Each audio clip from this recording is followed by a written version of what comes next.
Hello दोस्तों, कैसे हैं आप सभी। आई होप आप लोग बहुत ही अच्छे होंगे, बढ़िया से सर्दी का मज़ा ले रहे होंगे, अच्छे से पढ़ रहे होंगे। दोस्तों आज हम लोग बात करने वाले हैं बीए सेकेंड ईयर की ड्राइंग के बारे में। आज आपका टॉपिक रहने वाला है जहांगीरकालीन चित्रकला। बहुत ही ज़्यादा इंपॉर्टेंट टॉपिक है। और दोस्तों वीडियो पसंद आती हो तो वीडियो को लाइक शेयर जो कुछ भी करना होता है वो सारा कुछ कर दीजिएगा, ठीक है। इतनी सर्दी में आप लोगों के लिए इतनी मेहनत की जाती है तो आप लोगों से इतना रिस्पॉन्स तो बनता है। जो लाइक शेयर अच्छे से कर देते हैं मैं उनके लिए नहीं कह रही, जो नहीं करते हैं वीडियो देख के ऐसे ही निकल जाते हैं उनसे मैं रिक्वेस्ट करना चाहती हूँ कि यार वीडियो को लाइक शेयर करने में क्या जाता है, कर दिया करिए। और बहुत सारे लोग ऐसे भी हैं जो वीडियो पे बहुत अच्छा रिस्पांस देते हैं, उनका तहे दिल से बहुत बहुत धन्यवाद। चलिए दोस्तों टाइम को वेस्ट ना करते हुए वीडियो को स्टार्ट करते हैं। मुगल कालीन चित्रकला। दोस्तों मुगल कालीन चित्रकला में इससे पहले हम लोगों ने एक टॉपिक पढ़ लिया था, ठीक है। उसमें हम लोगों ने अकबर कालीन चित्रकला पढ़ी थी। आज हम लोग जो पढ़ने जा रहे हैं वो है जहांगीर कालीन चित्रकला, ठीक है। मुगल कालीन चित्रशैली जो आपकी है दोस्तों ये बहुत ही ज़्यादा इम्पॉर्टेंट टॉपिक है। जैसे आपकी गुप्त कालीन चित्रकला बहुत इंपॉर्टेंट थी, उसमें अजंता एलोरा बहुत ही ज़्यादा इंपॉर्टेंट थे, वहाँ से एक नया क्वेश्चन जरूर आता है। वैसे ही मुगल कालीन चित्रकला जो आपकी है इससे भी एक क्वेश्चन जरूर ही पूछा जाता है। चलिए आगे देखते हैं। जहांगीर, सबसे पहले हम लोग जहांगीर के बारे में थोड़ा जान लेते हैं। चलिए देखते हैं। जहांगीर का पूरा नाम नूरुद्दीन सलीम जहांगीर था। जहांगीर का जन्म 30 अगस्त 1569 ईस्वी में फतेहपुर सीकरी में हुआ था, ठीक है। जहांगीर का पूरा नाम था नूरुद्दीन सलीम जहांगीर और जहांगीर का जन्म कहाँ हुआ था? फतेहपुर सीकरी में 30 अगस्त 1569 में। जहांगीर अकबर का पुत्र था, अतः स्वाभाविक रूप से उसमें भी चित्रकला के प्रति अटूट प्रेम तथा लगाव था। जहांगीर अकबर का पुत्र था, ठीक है। और जैसे अकबर को चित्रकला के प्रति बहुत ज़्यादा लगाव था वैसे ही जहांगीर को भी चित्रकला के प्रति बहुत ज़्यादा प्रेम था, लगाव था। जहांगीर के बचपन का नाम सलीम था। 1605 में अकबर की मृत्यु के पश्चात वह दिल्ली के सिंहासन पर बैठा। जहांगीर अपनी रुचि के अनुसार चित्र बनवाने के लिए हजारों रुपए खर्च कर देता था। जहांगीर को चित्र बनवाने का बहुत ज़्यादा शौक था, वह हजारों रुपए चित्र बनवाने के लिए ऐसे ही खर्च कर देता था। जहांगीर श्वास का रोगी था। उसका देहावसान 1627 ईस्वी में हो गया और उसे लाहौर में दफना दिया गया। जहांगीर जो था वो श्वास का रोगी था, ठीक है। और उसका देहावसान कब हुआ था? 1627 ईस्वी में और उसे लाहौर में दफना दिया गया था। कला मर्मज्ञ राय कृष्णदास जी ने जहांगीर के बारे में लिखा है कि जहांगीर बड़ा ही सहृदय सुरुचि संपन्न परले दर्जे का चित्र प्रेमी, प्रकृति सौंदर्य उपासक, वृक्ष खग मृग विज्ञानी, संग्रहकर्ता, विशद वर्णनकार, पक्का जिज्ञासु, निसर्ग निरीक्षक और प्रज्ञावादी था। जिस बात को उसकी बुद्धि गवारा ना करती उसे पास फटकने ना देता था, ठीक है। ये सारी जो लाइनें हैं ये कला मर्मज्ञ राय कृष्णदास जी ने जहांगीर के बारे में लिखा है। चलिए आगे देखते हैं। जहांगीर ने अपनी आत्मकथा लिखी जो तुजुक ए जहांगीरी के नाम से प्रसिद्ध है, ठीक है। जहांगीर ने अपनी आत्मकथा भी लिखी है जो तुजुक ए जहांगीरी के नाम से प्रसिद्ध है। चलिए आगे देखते हैं। जहांगीर का चित्रकला से प्रेम। दोस्तों अगर वीडियो पसंद आ रही हो तो वीडियो को लाइक ज़रूर कर दीजिएगा, ठीक है। आप लोगों से बस केवल एक ही रिक्वेस्ट की जाती है वीडियो को लाइक करने की, शेयर करने की। इसमें आप लोग कंजूसी मत किया करिए। चलिए देखते हैं जहांगीर का चित्रकला के प्रति जो प्रेम था उसको हम लोग देखते हैं। जहांगीर के सम्राट बन जाने तक मुगल शैली पराकाष्ठा पर पहुंच गई। इस समय प्रयुक्त वर्ण, सीधी रेखाएं, यथार्थवादी योजना, अनुपातिक अंग प्रत्यंग विश्वसनीय है। सचित्र ग्रंथों के अलावा सम्राट द्वारा चयनित विषय चित्र भी बहुतायत में बनने लगे, ठीक है। यानी कि कहने का मतलब यहाँ पर यह है कि यहाँ पर जो सचित्र ग्रंथ बनते थे उनके अलावा सम्राट जो आग्रह करता था, ठीक है, उन लोगों से जो चित्र बनवाने का आग्रह करता था वो चित्र भी वहाँ पर बहुतायत मात्रा में बनने लगे। चलिए आगे देखते हैं। जहांगीर ने स्वयं जहांगीरीनामा में लिखा है, मेरी चित्र के प्रति रुचि और पहचान यहाँ तक की बढ़ गई कि प्राचीन एवं नवीन उस्तादों में जिस किसी का काम मेरे सामने आता है मैं उसका नाम सुने बिना ही झट से बता देता हूँ कि अमुक उस्ताद का बनाया हुआ है। ठीक है, जहांगीर स्वयं कहता है कि किसी भी चित्रकार का जो चित्र है वो मेरे सामने आता है तो मैं उसे देख कर ही बता देता हूँ कि ये किस चित्रकार ने बनाया है। इतना ज़्यादा उसकी कला में पकड़ थी। ठीक है, इस कथन से स्पष्ट होता है कि जहांगीर प्रतिदिन अपने चित्रकारों को निरखा परखा करता था। ठीक, वो चित्रकारों को चित्र बनाने के लिए बहुत ज़्यादा उत्साहित करता था। ठीक है, और उनको पुरस्कार भी देता था। चलिए आगे देखते हैं। जहांगीर ने अजमेर में एक शाही महल का निर्माण करवाया। जहांगीर के समय को चित्रकला का स्वर्णकाल कहा जाता है। ठीक है, जहांगीर के समय को चित्रकला का स्वर्णकाल कहा जाता है। चलिए आगे देखते हैं।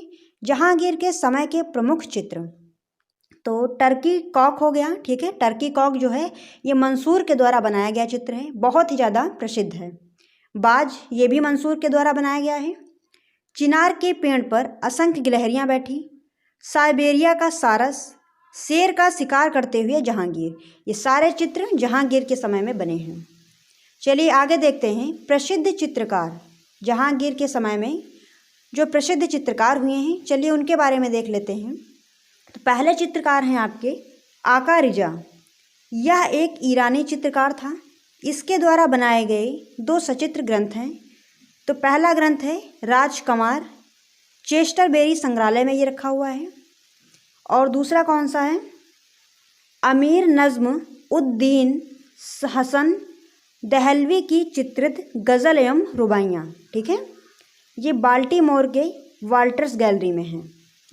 चलिए आगे देखते हैं। अगले आपके चित्रकार हैं अबुल हसन। अबुल हसन आका रिजा का ही पुत्र था। जहांगीर ने इसे नादिरुज़्ज़मा व नादिर अल असर की उपाधि से नवाजा। जहांगीर ने तुज़ुक में लिखा है कि इस समय अबुल हसन के समान कोई चित्रकार नहीं है। ठीक है, ये लास्ट वाली लाइन से आप लोग समझ सकते हैं कि जहांगीर अबुल हसन की चित्रकारी से इतना ज़्यादा प्रभावित था कि उसने स्वयं कहा है कि इस समय अबुल हसन के समान कोई चित्रकार है ही नहीं। ठीक है, चलिए आगे देखते हैं। उस्ताद मंसूर। जहांगीर के समय मंसूर ने पशु पक्षियों के अनेकों चित्र बनाए। ठीक है, मंसूर के द्वारा बनाया गया टर्की कॉक यानी कि तुर्की मुर्गा तथा बाज नामक चित्र विश्व प्रसिद्ध हैं। मंसूर के द्वारा 2 चित्र बनाए गए हैं। कौन कौन से, एक है टर्की कॉक, दूसरा है बाज। ये बहुत ही ज़्यादा प्रसिद्ध चित्र हैं। मंसूर के चित्रों में नक्काशी जैसा काम होता था, इसी कारण वे स्वयं को मंसूर नक्काश कहते थे। जहांगीर ने अपनी आत्मकथा में लिखा है कि मंसूर ने 100 से भी अधिक प्राकृतिक विषयों पर चित्र बनाए हैं। चलिए आगे देखते हैं। अगले चित्रकार हैं आपके बिशन दास। बिशन दास सभी लगाने में अत्यंत कुशल था। इसी का बनाया हुआ शेख फूल सूफी संत का चित्र विश्व प्रसिद्ध है, जो कि भारत कला भवन में स्थित है। नूरजहां का सभी वाला चित्र भी इस समय का एक सर्वश्रेष्ठ उदाहरण है। चलिए आगे देखते हैं चित्रों के विषय, यानी कि जहांगीर काल में जो चित्र बने हैं उनके विषय क्या रहे हैं। चलिए देख लेते हैं। भिक्षुक, साधारण जनजीवन से संबंधित, संत सूफी, पशु पक्षी, पेड़ पौधे, शिकार के दृश्य, दरबारी चित्र, सभी यानी कि व्यक्ति चित्र। ठीक है, जो व्यक्ति चित्र बनाए जाते हैं उन्हीं को सभी कहते हैं, और उत्सवाद से संबंधित चित्र। चलिए देखते हैं नेक्स्ट टॉपिक क्या है आप लोगों का, जहांगीर कालीन चित्रों की विशेषताएं। विशेषताएं दोस्तों आप लोगों को ध्यान से पढ़नी है, चाहे वो जहांगीर कालीन हो गई, अकबर कालीन हो गई। ठीक है, कोई भी हैं, विशेषताएं आप लोग बहुत कायदे से पढ़िएगा, ये पेपर में आपके पूछी जा सकती हैं। चलिए देखते हैं। जहांगीरकालीन चित्रों की विशेषताएं। इसके समय में चित्रों में अधिक वास्तविकता आ गई थी। पक्षियों का इतना स्वाभाविक चित्रण हुआ है कि आधुनिक रंगीन फोटो जैसे लगते हैं। ठीक है, यहाँ पर जो चित्र बनाए गए हैं वो इतने ज़्यादा वास्तविक लगते हैं, रियल लगते हैं कि उनको देखने से लगता है कि आधुनिक काल में जैसे अब फ़ोटो खींची जाती हैं वैसे ही वो फ़ोटो खींच के रखे गए हुए हैं। ठीक है, रेखाएं अधिक महीन व कोमल हैं। इस समय की चित्रकारी ईरानी प्रभाव से मुक्त हो चुकी थी।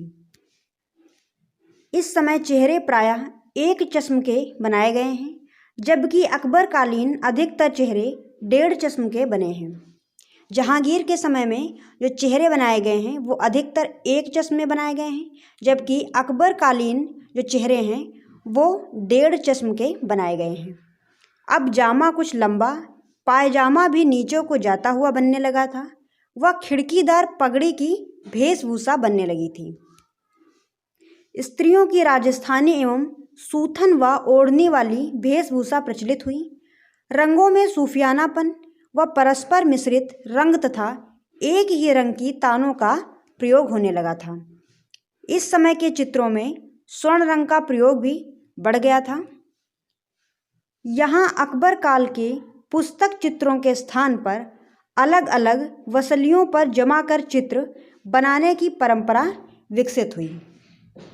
ठीक है, अब दोस्तों यहाँ पे जो ये आया है वसलियों, ठीक है, वसली क्या होती है इसको हम लोग लास्ट में डिस्कस करेंगे। ठीक है, आप लोगों को परेशान होने की ज़रूरत नहीं है। इस काल में हांसियों की सुंदरता बढ़ गई थी। हांसियों में जनजीवन के दृश्य, पशु पक्षी व पेड़ पौधों को अलंकरण रूप में बनाया जाता था। ठीक है, जो हांसिए बनाए जाते हैं उनमें जनजीवन के दृश्य बनने लगे थे। पशु पक्षी पेड़ पौधों को अलंकरण रूप में बनाया जाने लगा था। कुछ हांसियों पर बत की सहायता से तवक लगाया जाता था। ठीक है, ये आपकी जहांगीरकालीन चित्रों की विशेषताएं हो गई। अब देख लेते हैं, अभी आपने पढ़ा था वसली, तो वसली क्या होती है? 2 या अधिक कागजों की परत को पतली लेई से चिपकाकर एक मोटे कागज के रूप में तैयार करना। ठीक है, इसी को कहते हैं वसली। और तवक क्या होता है? सोने का वर्क चिपकाना। ठीक है, सोने के वर्क को चिपकाने को क्या कहते हैं? तवक। ठीक है, चलिए दोस्तों, आज के लिए बस यहीं तक। अगर आप लोगों को वीडियो पसंद आई हो तो वीडियो को लाइक शेयर जरूर करिएगा, और चैनल पर नए हो तो चैनल को सब्सक्राइब कर लीजिएगा। फिर मिलते हैं दोस्तों ऐसे ही किसी नई वीडियो के साथ। तब तक के लिए बने रहिए हमारे साथ। धन्यवाद। जय हिंद।